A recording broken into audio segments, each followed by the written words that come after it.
Good evening. Richter Overtime is a fucking fraud, and I plan to send him out on a boat and set it on fire in fashion of a Viking burial.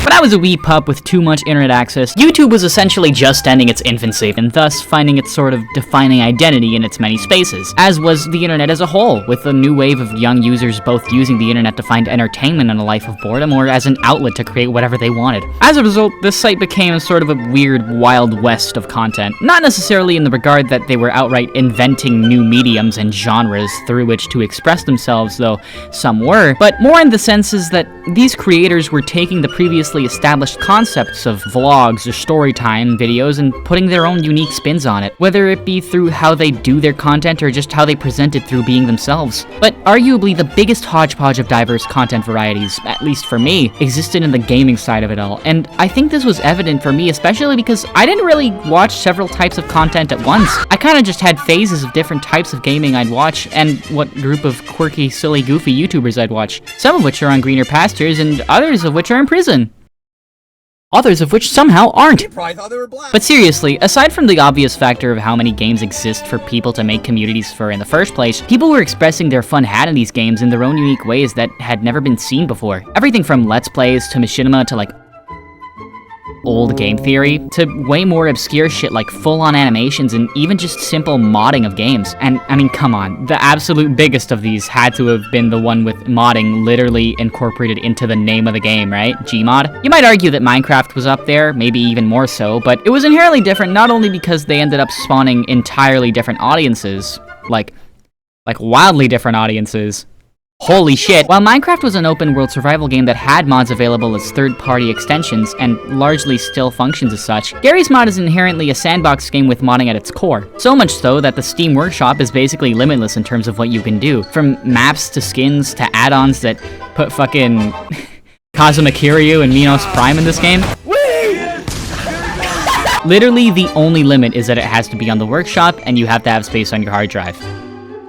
It is also a good idea to have Counter-Strike Source installed, and so much has spawned out of people just being given the opportunity to mess around within the Source engine in Garry's Mod, especially on the content creation side of it all. From simple inside jokes to memes that extend far beyond the game itself to this very video's topic, the content creators that ended up where they are inherently because of this game. Now, I want to put a disclaimer. There's a chance that these are more niche picks, and that's just because these are all YouTubers that I've known growing up. And if you don't recognize any of them, that's cool. I'm just happy to introduce you to the ones I knew. And furthermore, if I didn't talk about the ones you knew growing up, sorry, Venturian Tale fans, I wasn't fucking with it. Regardless, I still do consider these to be important parts of an ever-evolving and growing corner of the internet. One that I'd spend a lot of time on, and one that I know many others did. And if you wouldn't mind, I'd like to spend some time talking about, at the very least, my part of the Kaleidescope of Garry's Mod on YouTube. Yeah, some days I feel unfazed, like when I'm with my friends with a cup raised. Come Monday, I got a gun raised, suicidal do or die until hump day. Then I go right back at it like an automatic. More drinks, more songs, more beats to rap. I need a shrink, I'm going. More time keeps passing. No watch, no thoughts at all. Just a hat, new era. Rep my P's and those O's. Need us Phillies with the orange and black to feel home. From Citizens Bank back to Camden Yards. It's a tale of two cities and trust we go hard. Trust we go hard. Yes, we go hard. You said we go hard. I said we go hard. Rockin' my Bob Cousy, stocking up on the loose. If the lyrics come easy, but the life is a doozy. And yes, I'm choosy, and no, I won't settle, but I still take pop off over that kettle, cause I'm talking bigger picture. And yes, I'm gonna hit you with the... Okay, I just need to get this one out of the way. Again, it's the most popular one, so I'll talk about him first. But first, I'm gonna flash a bunch of images on screen, and I want you to tell me if it, like, activates or familiarizes you with some thing. I don't fucking know. You ready? Okay, 3, 2, 1... Don't ever ask to see Pluto Nash in 3D on GM Hometown 1999. It feels weird to explain Vanoss simply because a large majority of the time one simply does not need to. Like, if you know the trending page of gaming on YouTube, and often the trending page in general, you'll probably see that rainbow background with like an owl or a guy in a green shirt or a pig or like really weird, contorted abominations of nature every so often. And these are the videos of one Evan Fong, more commonly known as VanossGaming. And yes, I recognize the big Mario-shaped elephant I've manifested into the room. We'll get there. Vanoss is basically the founding goddaddy of this entire genre of Gmod on YouTube. He and his little clique of creators with their own talents have fueled the childhoods of a ton of people. I know I'm not the first to say that, but it's just objectively the truth whether they fight it or not. Among these other creators are H2O Delirious, I Am Wildcat, Basically I Do Work, HI TOBUSCUS, Moose Knuckle, Terrorizer, you know, just to name a few, there's way more. He started off with just normal Garry's Mod sandbox videos, most of which are easily the most viewed on the channel from about... I mean, shit, I was gonna say 10 years, but... Oh no. But in time, they slowly began creating more structured content in regards to what they'd actually do in Gmod. Everything from prop hunt to death runs to horror map gameplay to my personal absolute favorite by a long shot, the hide-and-seek videos where they would do some horrific contortion to the models themselves. Like at first they were just normal, like, oh, they're small, they're really lanky, their running models are different. And it got to a point where like, oh, they're abomination helicopters that spin their legs like tails. I don't remember this part in Human Centipede, but real talk, these videos were complete and pure gas, dog. Like, I don't think I'd ever felt more tension as a child watching Vanoss than when they would play that fucking xylophone music. That was fucking more tense than any thriller I've ever seen. I'd be kicking in my seat like a baby watching them chase each other through these fucked up avatar homunculi. I don't remember this part in Human Centipede. I blocked them as much as I can, but my lust to touch you. Oh shit. Honestly though, I'd be lying if I said they were only known for Gmod. They played a lot of GTA 5 and other smaller indie titles early on. And I'd argue that their peak was around 2016 when these videos were really popping off while still allowing them to try new things with their content. And I think a major contributor to the fact was that they all bounced off of each other so well, and it's very clear that they still do. Here's the thing, while I consider it important to recognize that we'll never know the mental and societal inner happenings of people that entertain us through a screen and nothing more, I do genuinely believe that a large majority of this synergy comes from the fact that these creators, at least to some extent, are genuine friends who don't just make content with these people because they're established as a friend group publicly, but because they genuinely want to. And proof of this is in the fact that they still do content with other creators and are willing to branch out. It's genuinely fun to look back on these videos to see old content creators and how they started off compared to how they're doing now, considering they all received some kind of success from just doing what they loved. All of them. Not one of them underwent any drama. Not one of them. Don't get him off the screen! Pablo was not a very good man. He liked to have sex with small children. Do you guys think that Pablo was like a Jekyll and Hyde situation? Yeah, so one of the members of the core group, Mini Lad, now infamously known for the same drama, was basically, as far as I know, shut out entirely due to allegations and evidence to support them popping up that he was texting a minor. This led to an apology video, then a hiatus, and then an eventual return with a video initially called Why Getting Cancelled Was the Best Thing That Ever Happened to Me. You cannot make this shit up. I don't know the nitty-gritty details about the whole situation, and frankly, I don't think it's my place to tell. I think there's a lot of YouTube videos, both biased and otherwise, that talk about this situation very well, but Minilad is absolutely in the wrong for this, and it really does upset me to look back on it, because he, as well as Omrecker, another creator who also got into drama, but like, I don't really care as much, are the exception to what I was saying about looking back on these old videos. A lot of them have aged really poorly in that there's a lot of edgy humor. I think there still is a lot of edgy humor, but at least to me, that doesn't really take away from it, especially considering they're still actually making things to this day. You know, I look at recent videos of theirs, and even though there is a bit of a self-deprecating inside joke of them having fallen off every so often, they still get a fuck ton of views by just doing their own thing. And I think that's worth a whole lot considering they're one of the few YouTube old heads that haven't either gone down the grifter pipeline or have just become content farms. I mean, Nogla's Catholic, so... But he's not weird about it. In all seriousness, I do feel like several people, myself included, have a very deep-seated sense of respect for this entire crew for sticking to their guts for the past 10 years when it comes to making content, and honestly, all I can really say is thank you for doing so. It's a genuine inspiration. I mean it. You know, that being said, it is genuinely impressive that they didn't do Nextbot stuff in Gmod for so long, especially considering how big Nextbot content is now. Yeah, Nextbots, the PNGs that make funny noises and chase you around, yeah, those have been around for a long time. And when I wasn't watching the cool kids, I was watching the weird ones in the corner that did a fuck ton of that shit. And among one of them was a kid named Glich'e. I think it's pronounced like that.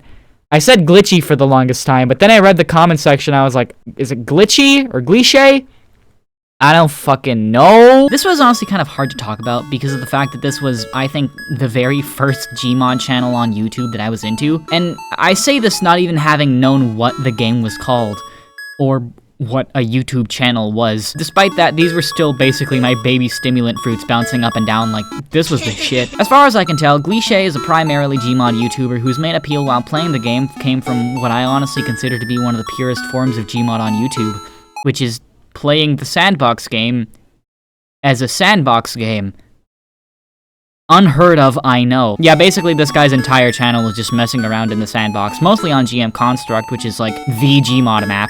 There's very little argument to that when every popular horror map in this game is based off of GM Construct. Dude, the big scary Shadow Man, Gunslinger Pro, dude, fuck that. Sanic is coming, you need to run. The main thing that I remember him messing with in this map was either Nextbots, mainly Sanic, as well as the original CPUs for the Five Nights at Freddy's characters, which would run around and chase you around the map and jump scare you really slowly. And there was actually a surprising amount of Sonic mileage on this channel, which, you know, I would really appreciate as someone who got the Super Digests as Walmart from his mom when I was like 10.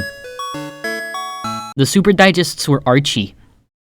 Sega took that entire line of characters and put them on a firing squad. And overall, I think this is probably the one channel that I'd consider to be completely untouched by the peer pressure of content creation around it. As far back as like 2014, a lot of the older and more popular videos are quite literally just unstructured mod reviews that were done over the span of like 15-minute recordings. And even if you look at Glich'e's newer content, it's very similar, and I think that's where a large majority of the appeal from these channels come from. They're not high budget like others were. It's literally just a kid screaming in his room at a video game, and to some extent, a lot of channels like this still are. But even with the guy going apparently into game development and making his own stuff, I find it genuinely awe-inspiring that he's still doing stuff in similar fashion, even if it isn't solely with Gmod anymore. The roleplay sessions with stuff like the Sanic War were really fun to watch when it was going on, mainly because I also think that it's, again, just the epitome of messing around in Gmod with one's shitty webcam on, doing so whenever he can, and genuinely the fact that he's still able to do it is awe-inspiring. Now, I couldn't figure out how to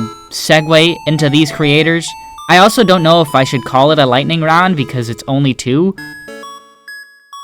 So this is my segue into my lightning round featuring 2 creators. Here we go. I'm gonna be so honest, I debated whether or not I even wanted to talk about this one because for the longest time, and even now as I'm like recording the audio, I'm debating as to whether or not this even counts as a quote-unquote Gmod channel, which is why I'm putting it here. And I'll go into detail as to why in a second, but basically Super Mario Glich'e 4 was a channel run by brothers Luke and Kevin, but at the time just Luke, I'm pretty sure. And these were all essentially just roleplay videos with a really stupid iteration of Mario and Luke's self-insert SMG4. At least I think it was a self-insert, I don't know. There's a bunch of Mario characters and OCs with their own personalities, like, separate from the games, most of which are animated in Gmod, but almost all of the main characters are animated in a green screen in a Super Mario 64 ROM hack. I'm so serious. There are Mario characters green screened and choreographed, and that's the main reason that I wanted to, like, kind of not include it. Does this count? Has science gone too far? Now, I want to move on from this fast, actually, because I could, again, make a whole separate video on this topic. But before I do so, one thing. Has this channel aged well?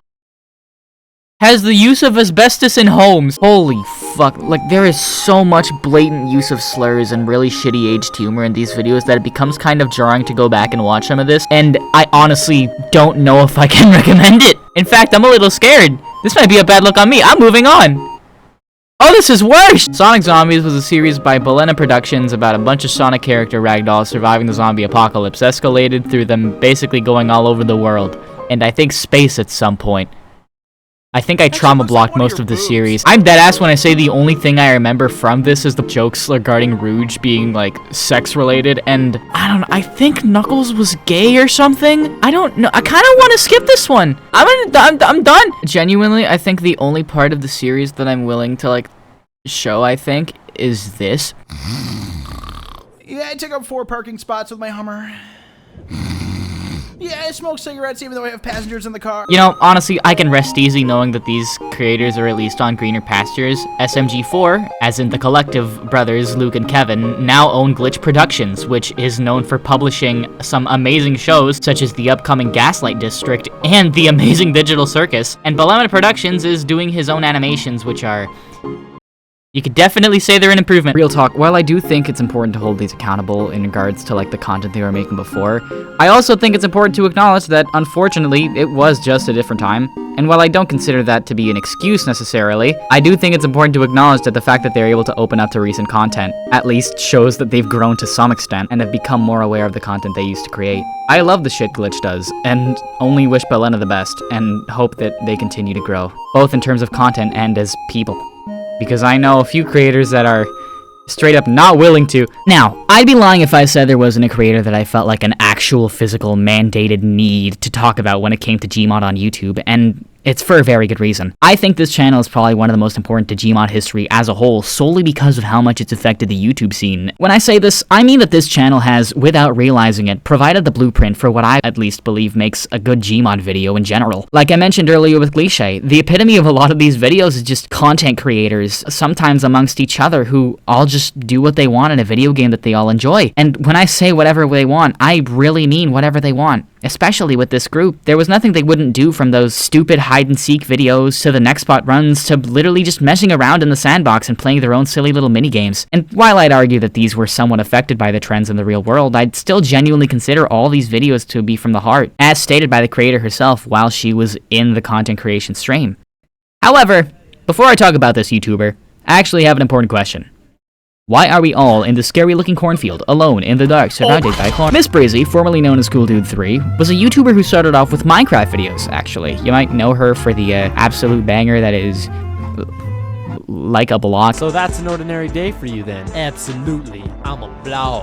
Wow, I am scared shitless. She'd had a bunch of phases throughout her YouTube career. She tried out vlogging after Minecraft kind of died down, alongside just trying out different games, and as far as I can tell, settled with Gmod for the longest time. Now, you're not gonna believe this, but I actually found out about them through a Minecraft parody song. If you watch What Does the Squid Say, the one that looks like it was made by competent animators for the time, the creator had a bunch of guest YouTubers, and at the very end of the video, who's there having a episode at the end? Who could have known that a Minecraft YouTuber would have made such an impact on my life? Or the better. But back to the matter at hand. Miss Breezy and her friend group, basically just a ragtag group of other YouTubers, is a team that, while it was active, would keep up consistent content for a long time involving Gmod, a lot of which was made with members of the same core group in mind, and these videos had reach when they were made. When I say they likely pioneered a lot of what Gmod content is now, I really mean it. A large majority of next spot run videos and hide-and-seek stuff is made by people who have gone on record to say they were directly inspired by them. That's right, I know what you are. You can't hide it. Secondhand brony. What separated Miss Breezy from a large majority of channels at the time, in my opinion, was two things. Firstly, there was no particular attempt to appease an algorithm. It was just a bunch of friends getting together and having a good time, a lot of which, mind you, are other YouTubers. People like Damian Lee, better known as the host of MK, and Pymations, one of the most popular animators on the platform. And I'd argue that these were only the two most popular ones. There's a bunch of smaller content creators, all of whom do amazing content of their own. I was just gonna do examples, but honestly, screw it. I want to name as many of them I can. There was Robin Nelson, Zach X Fuller, Sammy FX, Vihinfi, Jeffrey Film, and Asmo, and that's the ones I can name off the top of my head. I'm sure there's more. If there are any more, please let me know in the comments, genuinely. If any of these content creators are still doing stuff, I want people to go check them out. That being said, these were my favorites of the crew, and this is probably my favorite clip ever. I'm the teacher now. Don't look me in my eyes.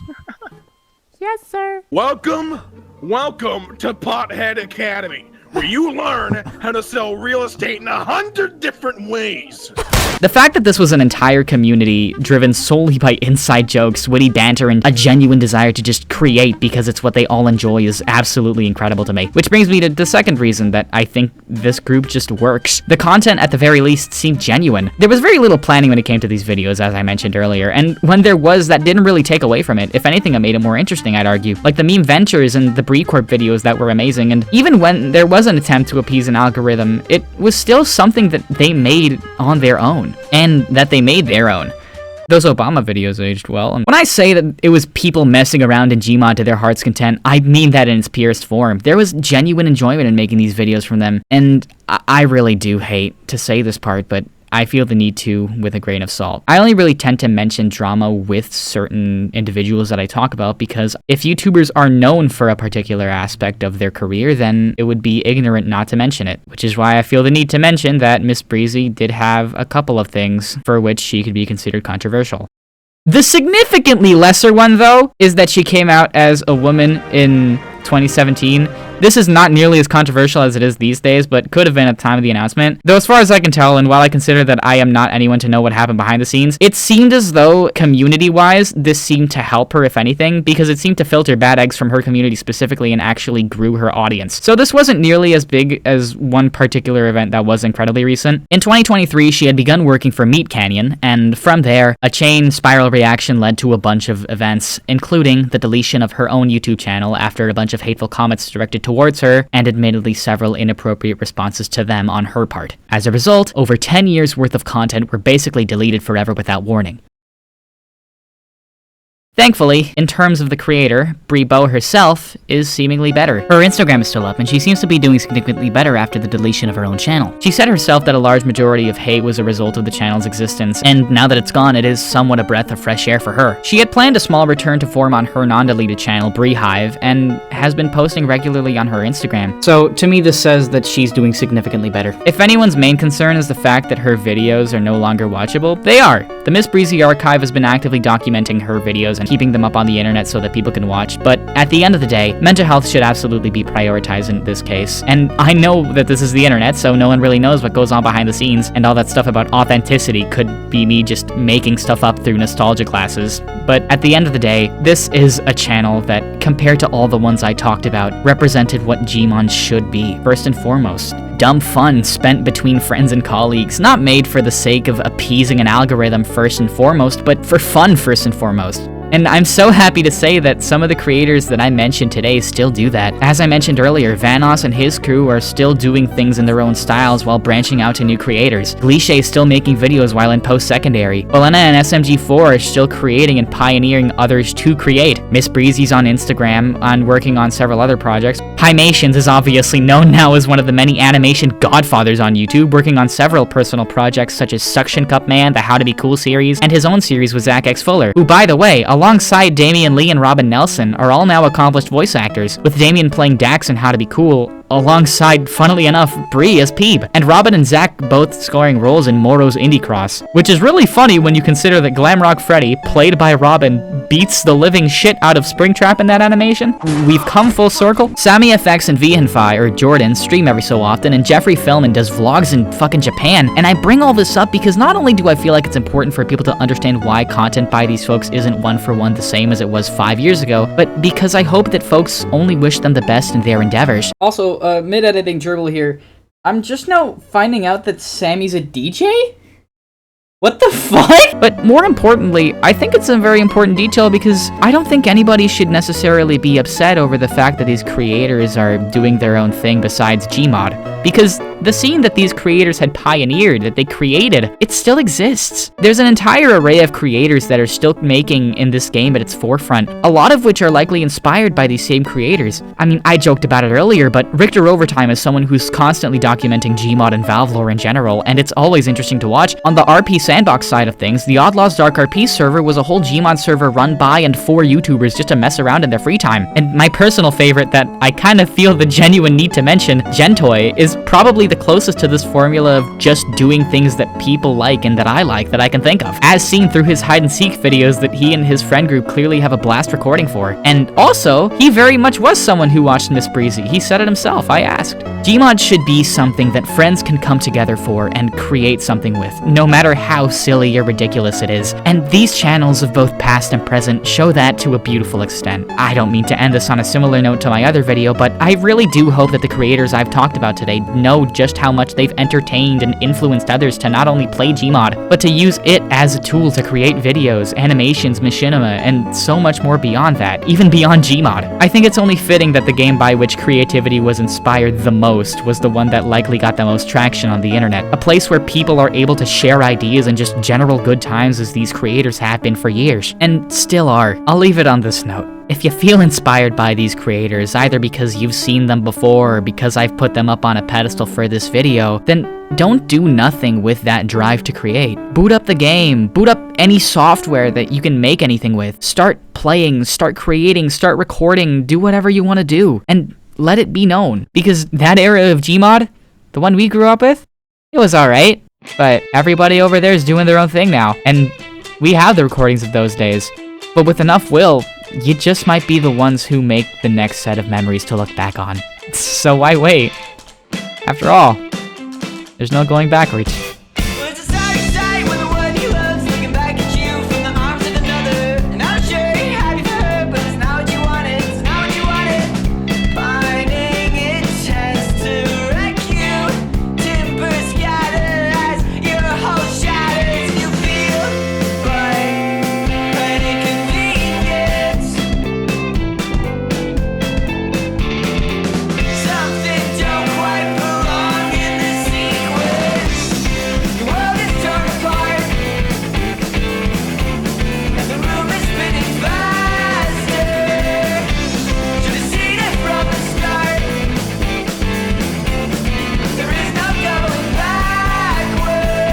I just don't want anything to change. Honestly, I just want to keep making videos, entertaining you guys. Thank you guys for being with us for this long and 4 years. See you next time, hobos. I think I just would rather show you guys the fruit of my labor. Whether or not I experience success like I did in the past doesn't matter. What matters is that I've found happiness in creating again. I'm gonna go. Bye, friends.